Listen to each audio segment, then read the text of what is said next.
Morning, જય શ્રી કૃષ્ણ. જ્ઞાનપથ વિદ્યાલયમાં આપ સૌનું સ્વાગત છે. ચાલો, ધોરણ 2 ની અંદર આજે આપણે ગણિત ગમતમાં પાઠ 8 એમાં પાઠ બીજો. કાલે એક આપણે સમજ્યા આગળનું, આજે પછીનું સમજશું. હવે પાઠ 8 માં શું છે? એકમ અને દશક. હવે કાલે તો તમે સમજ્યા કે એકમ અને દશક કોને કહેવાય. આજે ફરી વખત હું એકવાર તમને સમજાવી દઉં કે એકમ કોને કહેવાય અને દશક કોને કહેવાય.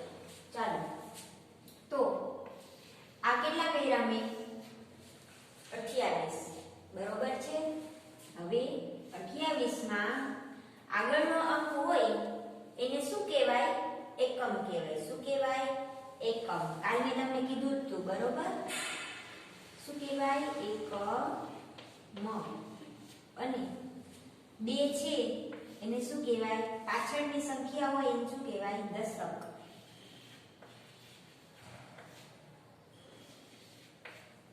હવે આવી રીતે એમ કે બરોબર આ સમજાણું. હવે દશકમાં કઈ રીતે? જો આ 20 રહ્યા એમાં 10 કેટલા સમાય? 10 ને ભેગા કરી એટલે કે જૂથને ભેગા કરી 10 વસ્તુને ભેગા કરી એને દશક કહેવાય. તો આ 20 ની અંદર 10 કેટલાનો સમાવેશ થાય? 10 સંખ્યાનો. કેટલી સંખ્યાનો સમાવેશ થાય? તો કે 2 વખત આવે 10. આ એક વખત અને 2 વખત. તો કેટલા થયા? 10 ને 10 20 બરોબર. હવે એકમ. એકમ એટલે 8. હવે એકમની સંખ્યા એટલે કે છૂટી સંખ્યા હોય એને શું કહેવાય? એકમ. હવે એકમ 8 છે તો આપણે આમાં કેટલા એકડા ભેગા કરી તો 8 સંખ્યા થાય. તો કે 8 એકડા ભેગા કરી ત્યારે 8 થાય. તો આપણે કરવાનું 8 છે એટલે 1 એકડો 2 3 4 5 6 7 અને 8. કેટલા થયા? 8 થયા. હવે આ બેનો સરવાળો કરી એટલે કેટલા થાય? 0 અને 8 નો સરવાળો કરી એટલે 8. અને 2 ને 0 આરે કરી તો અહીં 0 જોઈએ અથવા તો એમને 9 હોય તો શું થાય? 2 ના 2 રીએ. તો ખબર પડી એકમ કોને કહેવાય અને દશક કોને કહેવાય. પછી મેં તમને બુકમાં આગળ જોયું હતું આપણે શું હતું કે 10 ની નોટ ભેગી હોય એમાં 3 10 ની નોટ હોય તમારી પાસે તો કેટલા રૂપિયા થાય? 10 ની નોટ 3 હોય તો કેટલા રૂપિયા થાય? 30 રૂપિયા. હવે હું તમને એમ કહું કે આ એક 10 ની નોટ છે, 10 ની નોટ છે બરોબર. અને આ રૂપિયાના 5 સિક્કા છે તો કેટલા થાય? 10 આ અને રૂપિયાના 5 સિક્કા બરોબર. તો 10 ના 10 આને શું કહેવાય? દશક કહેવાય. અને છૂટી એકમ કહેવાય. છૂટી સંખ્યા છે એને શું કહેવાય? એકમ. તો કેટલા છે એકમ? ગણો જોઈએ. 1 2 3 4 અને 5. તો કેટલા થયા? 15 બરોબર. તો આવી રીતે દશક અને એકમની સંખ્યા આપણે જોવાની છે અને ગણવાની છે. આ પાઠમાં આપણે આવું સમજવાનું છે. કાલે આપણે આવું જ ભણ્યા. હવે આપણે આગળનું ભણવાનું છે. પણ હવે એક મેઇન વાત કે આ આપણે પહેલા 6 માસિક સત્રની પરીક્ષા લે છે ને આપણે એમાં 1 થી 8 પાઠનો કોર્સ આવવાનો છે. તો તમારે અત્યારથી જ ઘરે પ્રેક્ટિસ વાંચવાનું ચાલુ કરી દેવાનું છે, લખવાનું. અને હું જે ડેઈલી તમને હોમવર્ક આપું છું દરરોજ એ તમારે પાકી બુકમાં લખવાનું છે. સમજાણું? ગણિતની પાકી બુક બનાવવાની અને એમાં લખવાનું છે. પછી ગમે ત્યારે બુક કાંઈ ચેકિંગ કરવા માંગશે ત્યારે તમારી બુક બતાવવાની રહેશે. હવે આપણે મેં તમને કહી દીધું કે 1 થી 8 પાઠ સુધીનો કોર્સ આવશે બરોબર. પછી કાલ પરમ દિવસથી આપણે રિવિઝન ચાલુ કરશું. એટલે આપણે આજ પાઠ 8મો હવે આગળનું શરૂ કરશી બરોબર. ચલો હવે આપણે બુકમાં જોઈ.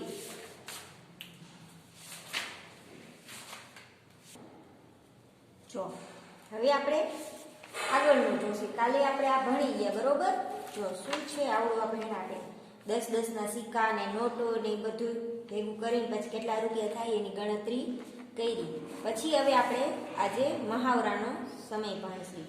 બરોબર, મહાવરાનો સમય એમાં શું કીધું છે? જો બે છોકરા છે, એક છોકરો શું વાત કરે છે? હું એક સંખ્યા તને દશક એકમ મુજબ છૂટા પાડો, એવી રીતે બોલે છે. બરોબર, તો પછી બીજો છોકરો શું કહે? સારું, તમે કહો, હું તેના ભાગ કહીશ. તો ચાલો 64, આ છોકરો એમ કે 64, તો 64 હોય તો 64માં છગડે ચોગડે 64 થાય. બરોબર, તો 10 કેટલી વાર આવે? તો કે 6 વાર આવે ને. 64માં છગડે ચોગડે 64 થાય. 10 કેટલી વાર આવે? 6 વાર. તો કેટલા થાય? 10 છક 60 થાય ને. 60 10-10ની નોટને ભેગી કરી 6 તો કેટલા થાય? 60. અને 64 એટલે પાછળ કેટલા આવે? 4. તો એકમની સંખ્યા કેટલી થાય? 4. પછી આ વળી છોકરો એમ કે ચાલો 25, તો પછી શું થાય? 25 હોય તો 25 કેમ થાય? બગડે પાંચડે. તો એમાં 10-10ની સંખ્યા ભેગી કેટલી થાય? 1 થાય, 2 થાય કે 3 થાય? તો કે 2. એટલે 2 10 ભેગા કરી એટલે કેટલા રૂપિયા થાય? તો કે 10 ને 10 કેટલા થાય? 20. અને 25 એટલે બગડે પાંચડે 25. તો પાછળ કેટલા વધ્યા? 20માંથી કેટલા નાખી તો 25 થાય? તો કે 5 નાખી. તો ખબર પડી કે આપણે એકમ અને દશકને કેવી રીતે જુદા પાડવાના હોય. ચલો એવી જ રીતે જો અહીંયા કીધું છે 37, 69 અને 95. તો એવી જ રીતે 37માંથી આગળનો પાછળની સંખ્યા કેટલી છે? 3. અને આગળ 0 હોય તો કેટલા થાય? 30. અને પાછળ કેટલા છે? 7. અહીંયા 30 અને 7 આવે. આમાં 10-10ની કેટલી સંખ્યા લેવાની? 3 વખત લેવાના. 10-10. પછી એવી જ રીતે અહીંયા 69 છે.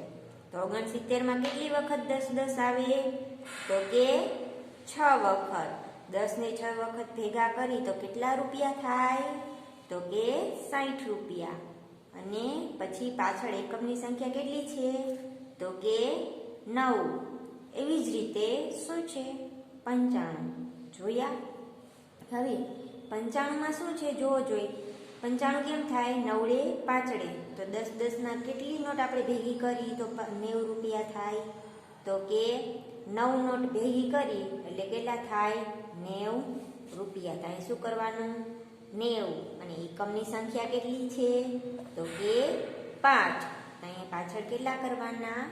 5. ચાલો હવે અહીં શું છે? જોવો જોઈએ.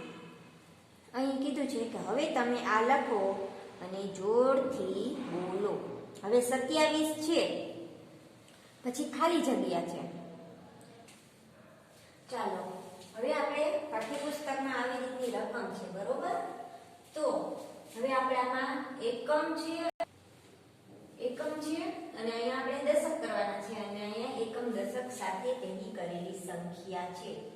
તો હવે અહીંયા 7 છે અને અહીંયા 27 છે. તો અહીંયા કેટલી સંખ્યા ખૂટે એ આપણે જોવાનું છે.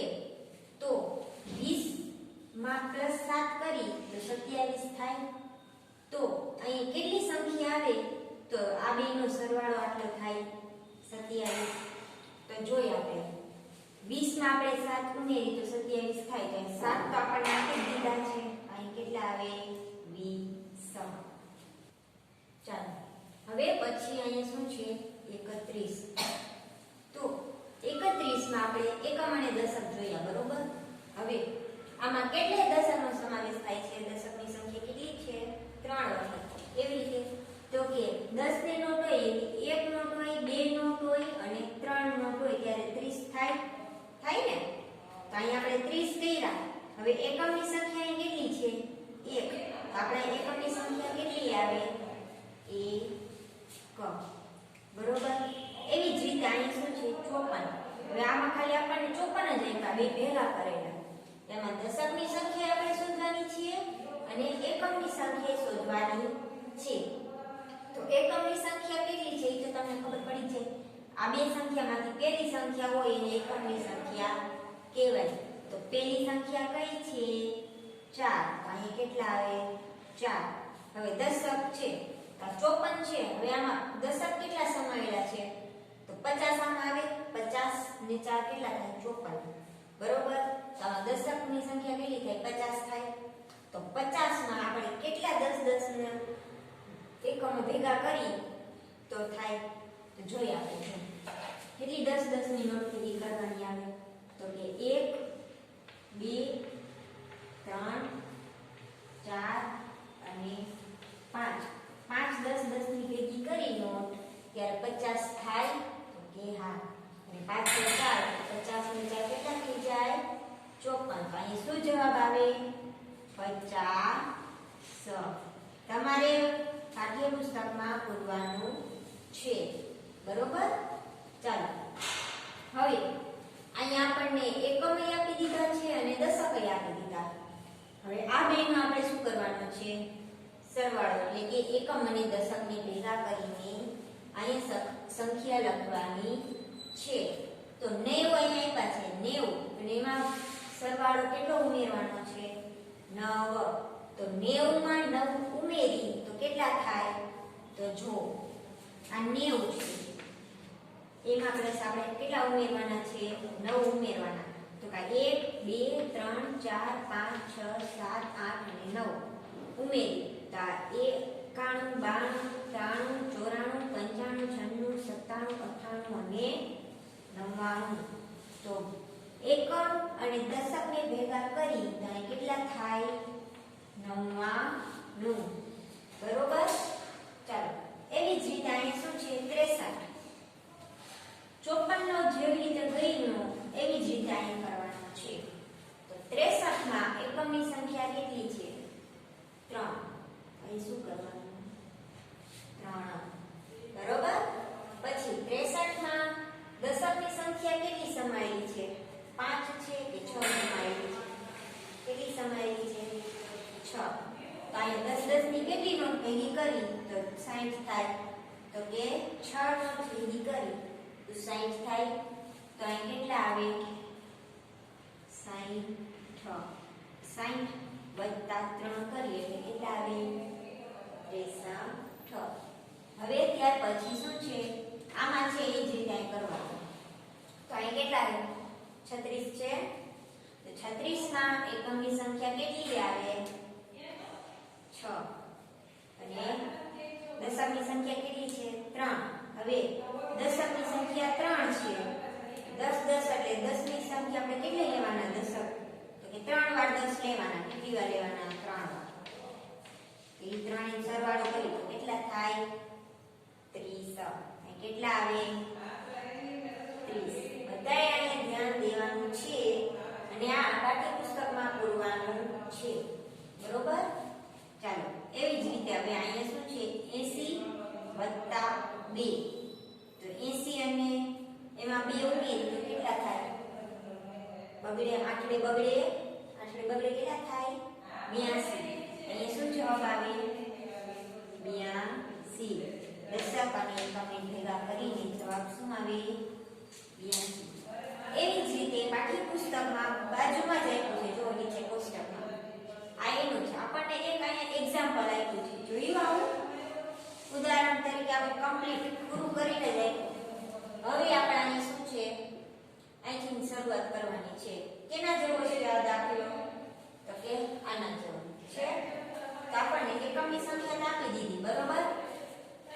દશકની સંખ્યા કેટલી છે 1. હવે 1 માં કેટલી વાર 10 ભેગા કરી ત્યારે 10 થાય. તો કે 1 વાર 10 ભેગા કરી એટલે કેટલા થાય 10. તો 10 + 9 કરીએ એટલે કેટલા થાય 19 થયા. હવે એવી જ રીતે 11. 11 માં એકમની સંખ્યા કેટલી છે 1. હવે 11 માંથી 1 જાય તો દશકની સંખ્યા કેટલી લીધી 10 જ લીધી. 1 વાર 10 ભેગા કરી એટલે કેટલા થાય 10. અહીંયા શું જવાબ આવે 10. એવી જ રીતે 10 ને 7 એકમ અને દશકને ભેગા કરવાના છે. તો 7 + 10 કરી તો કેટલા થાય કે 17. ચાલો હવે આટલું સમજાઈ ગયું તમને બધાને. હવે તમારા બધું તમારી પાઠ્યપુસ્તકમાં પૂરવાનું છે જોઈ બરોબર. હવે આપણે પછીનું પાઠ્યપુસ્તકમાં જોશું.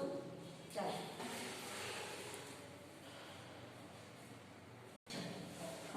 ચાલો હવે આપણે આગળનું જોઈએ બંગડી ફેંક. બરોબર છે. બંગડી ફેંકમાં શું છે, તમારે ઘરે આવી રીતે બુકમાં ટપકા જોડવાના છે અને ત્યાર પછી શું કરવાનું છે, અને એ ટપકા છે કરેલા બંગડીમાં બુકમાં, એ ટપકાની ઉપર તમારે બંગડી ફેંકવાની છે અને બંગડીની અંદર જેટલા ટપકા સમાયેલા હોય એટલી આપણે સંખ્યા લખવાની છે. હવે ટપકા આપણે કઈ રીતે કરવાના, તો કે 2 કલરના કરવાના, નાના અને મોટા. પછી આપણે ગણવાનું કે નાના ટપકા હોય એને એકમ કહેવાય અને મોટા ટપકા હોય એને દશક કહેવાય. બરોબર છે. ચલો આમાં આપ્યું છે, જો કેસરી કલર છે અને લીલા કલર ટપકા કરેલા છે. તો ત્યાર પછી આપણે આમાં શું કીધું, જો કેસરી કલરને એક દશકની સંખ્યા કીધી છે અને લીલા કલરને કઈ સંખ્યા કીધી છે, એકમની. ત્યાર પછી શું છે, જો આમાં કીધું છે કર્મા અને આયુષ બંગડી તે ફેંકની રમત રમી રહ્યા છે. કર્મા ટપકા પર બંગડી ફેંકે છે. દરેક મોટું લાલ ટપકું 10 અંક બરાબર છે. કીધું ને કે લાલ ટપકું છે એ 10 અંક બરાબર છે અને નાનું લીલું ટપકું છે એ 1 અંક બરાબર છે. પછી શું કીધું છે, બંગડીની અંદરના ટપકા. તો બંગડીની અંદર જેટલા ટપકા છે એ તમારે ગણીને લખવાના છે. તો હવે આમાં શું કીધું, જો તેથી કર્માને કેટલા અંક મળ્યા, 44 અંક મળ્યા. હવે જો અહીંયા આપણને એક એક્ઝામ્પલ આપ્યું જોયું, એમાં જો કેટલા ટપકા, 40 કેસરી છે એટલે લાલ છે અને 4 લીલા છે. બરોબર. તો 40 ને 4 કેટલા થાય, 44. અને આયુષ, પછી જો પહેલો ક્રમ કર્માનો છે અને બીજો ક્રમ કોનો છે, આયુષનો. તો આમાં જુઓ કર્માને કેટલા 44 મળ્યા અને આયુષને 13 મળ્યા. પહેલો નંબર કોનો આવ્યો આમાં, કર્માનો. પછી બીજો આમાં શું છે, કર્માને 16 જ મળ્યા અને આયુષને કેટલા મળ્યા, 32. તો એમાં પછી આમાં કોનો પહેલો નંબર આવ્યો, આયુષનો. બરોબર. ચાલો હવે એવી જ રીતે અહીંયા પાછળ તમારે કરવાનું છે અને જુદી જુદી સંખ્યા લખવાની છે. બરોબર. ચાલો આ તમારે ઘરે જાતે અથવા મિત્રની મદદથી કરવાનું છે. આમાં એવી જ રીતે કરવાનું. સમજાણું? ત્યાર પછીના પેજ પર તમારે શું કરવાનું છે, જો વાસળીવાળો ઉંદર. વાસળીવાળો અને ઉંદર. તો આ વાર્તા તમે ગુજરાતીમાં સમજી જ ગયા હશો. બરોબર છે. આપણે ગુજરાતીમાં આવતી આ વાર્તા કે એક વાંસળીવાળો હોય છે, એ વાંસળી વગાડતો વગાડતો એક ગામમાં જાય છે. ત્યાં એ ગામમાં ઘણા બધા ઉંદરો જોવા મળે છે અને ઉંદરોના ત્રાસને કારણે બધા માણસો રહ્યા એ કેવા થઈ જાય છે, હેરાન પરેશાન થઈ જાય છે. પછી શું કરે છે, ત્યાંના રાજાને વાંસળીવાળો મળે છે અને રાજા શું કહે છે વાંસળીવાળાને, તો જો મને એવો માણસ જોઈએ છે જે ઉંદરની ટોપલીમાં પકડી શકે અને દરેક ઉંદર માટે હું તેને સોનાનો સિક્કો આપીશ. તો પછી વાંસળીવાળો શું કહે છે, હું તે કરીશ. શું વાંસળી વડે? એટલે રાજા શું કહે છે, તું શું વાંસળી વડે આવી રીતે કરીશ? તો પછી વાંસળીવાળો કહે, હા હું એવી રીતે કરીશ. તો રાજા કહે સારું. હવે જો વાંસળીવાળો શું કહે છે, એને બધા ઉંદરને ક્યાં પાણીમાં નાખી દીધા હતા, વાર્તામાં આપણે સમજાતા. બરોબર. તો બધા ઉંદરોને પાણીમાં નાખી દીધા. હવે વાંસળીવાળો રાજા પાસે જાય છે અને કહે છે, સાહેબ મેં 80 ઉંદર પકડ્યા, પણ આટલા બધા ઉંદર તમે કેવી રીતે ગણ્યા? શું કીધું, જો શું કીધું વાંસળીવાળાને કે તે આટલા બધા ઉંદરને ગણ્યા કેવી રીતે? 80 ઉંદરને. ઉંદર તો આમથી આમ ને આમથી આમ ભાગાભાગ કરતા હોય. તો પછી ચલો જોઈએ આપણે શું કીધું. જો વાંસળીવાળો શું કહે છે, સહેલું છે, મેં આ કાર્ડ વાપર્યા. મેં એક ઉંદર ગણ્યો અને એક કાર્ડ મારા ખિસ્સામાં મૂક્યું.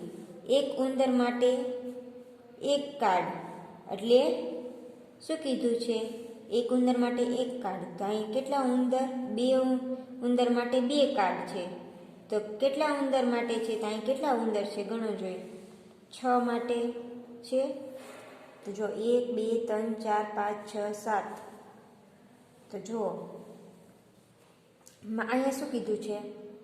1 2 3 4 5 6. કેટલા ઉંદર માટે 6 થાય? તો કે 6 ઉંદર માટે કેટલા થાય? 6. તો અહીં કાર્ડ કેટલા આપ્યા છે? 6 આપ્યા છે. ત્યાર પછી અહીં શું છે? મારા ખિસ્સામાં જ્યારે 10 કાર્ડ થયા ત્યારે મેં આ 10 એટલે કે પીળા કલરનું કાર્ડ સાથે બદલી નાખ્યું. હવે એક કાર્ડ ભેગા કરી 10, તો ત્યારે એને એક પીળું કાર્ડ થાય. તો એને જ્યારે આ બ્લુ કાર્ડ 10 ભેગા થયા હતા ત્યારે એને એક પીળું કાર્ડ એના ખિસ્સામાં મૂકી દીધું. જ્યારે 7 ઉંદર વધારે આવ્યા ત્યારે મારા ખિસ્સામાં આવા કાર્ડ હતા. કેવા હતા? તો કે 10 એટલે કે 10 ઈ હતા અને એકના છૂટા કેટલા હતા? 7. એટલે કેટલા ઉંદર થયા? 17 ઉંદર માટે કેટલા થાય? તો કે 10 રહ્યા એ પીળા કાર્ડનું, 10 પીળા કાર્ડનું અને 7 છે એ બ્લુ કાર્ડના એક કાર્ડ હતા. એટલે કેટલા થયા? 17 ઉંદર. એવી જ રીતે તમારે અહીં શું કરવાનું છે? જો તેણે અહીં સુધી ગણ્યું હોત તો તેના ખિસ્સામાં કયા કાર્ડ હશે? તો આવી જ રીતે તમારે આ સંખ્યા લખી છે એની ગણતરી કરીને ઘરે આ હોમવર્કમાં કરવાનું છે. શું કરવાનું છે? એકમ અને દશક. તો એકમ માટે આપણે ત્રિકોણ લેવાનું છે અને દશકની સંખ્યા માટે શું લેવાનું છે? ચોરસ દોરવાનું છે. જેવી રીતે મેં આ દોર્યું છે એ રીતે. બરોબર છે? હવે 47 હોય તો 47માં 10ની કેટલી સંખ્યા સમાય? 10 10ના કેટલા કાર્ડ સમાય? તો કે 4. તો 4 આપણે ચોરસ ગણવાના. તો કેટલા છે? જો આ 1 ચોરસ, 2 ચોરસ, 3 ચોરસ અને 4 ચોરસ. બરોબર? પછી કેટલા છે? 47. તો ત્રિકોણ કેટલા? પેલા પાછળ કેટલા છે? 7 છે. તો આપણે ત્રિકોણ કેટલા લેવાના? 7.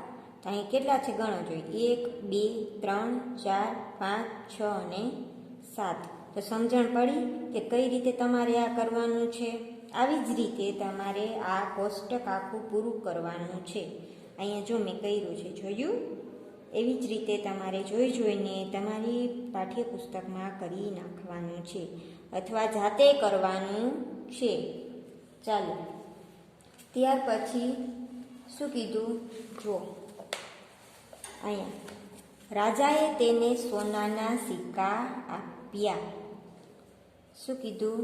રાજાએ તેને સોનાના સિક્કા આપ્યા. હવે વાંસળીવાળો શું કહે છે? આ 80 સિક્કા નથી. હવે શું થયું હશે તેનું અનુમાન કરી શકો છો? તમારા વર્ગના નાટકનું વાર્તાનું નાટક ભજવો. તો શું કીધું? જો વાંસળીવાળો એમ કહે છે કે હવે આમાં 80 તો છે નહીં પૂરા, તો એમ કઈ રીતે કહી રહ્યા છે? તો એને જોવો જોઈએ. 10-10ના સિક્કા ભેગા કર્યા, પછી એનું જૂથ કર્યું અલગ અલગ કે 10 સિક્કા આ, 10 સિક્કા આ, 10 સિક્કા આ, એવી રીતે ગણ્યા અને પછી એને જોયું. તો પછી છૂટી સંખ્યા વધી. તો પછી વાંસળીવાળું શું કરે છે? એમ કહે છે કે આ 80 સિક્કા નથી. અને પછી શું કરે છે? બધી ટોપલીમાંથી આ ઉંદર હતા એ બધું રાજાને પાછા આપી દે છે કે આ લ્યો, આ 80 સિક્કા નથી એટલે હું તમને તમારા ઉંદર બધા પાછા આપી દઉં. ચાલો, આવી જ રીતે વાંસળીવાળો અને ઉંદરની વાર્તામાં સિક્કા અને કાર્ડની મદદથી વાંસળીવાળાએ શું કર્યું? બધા ઉંદરને ભેગા કર્યા. તો તમને ખબર પડી એકમ અને દશક કોને કહેવાય? પડી ને? તો આવી જ રીતે તમારે ઘરે પ્રેક્ટિસ કરવાની છે એકમ અને દશકની. બરોબર છે? આજે તમારે હોમવર્કમાં શું કરવાનું છે? જુઓ તો આ જે રહ્યું બોક્સ એ તમારે પાકી બુકમાં ગણવાનું છે અને પાઠ્યપુસ્તકમાં લખવાનું છે. એક તો પાના નંબર 62 ઉપરનું છે અને બીજું શું છે? જો આવડું પાના નંબર 58. પાના નંબર 58 અને પાના નંબર 62 એ વય તમારે પાકી બુકમાં ગણવાના છે. બરોબર? અસ્તુ.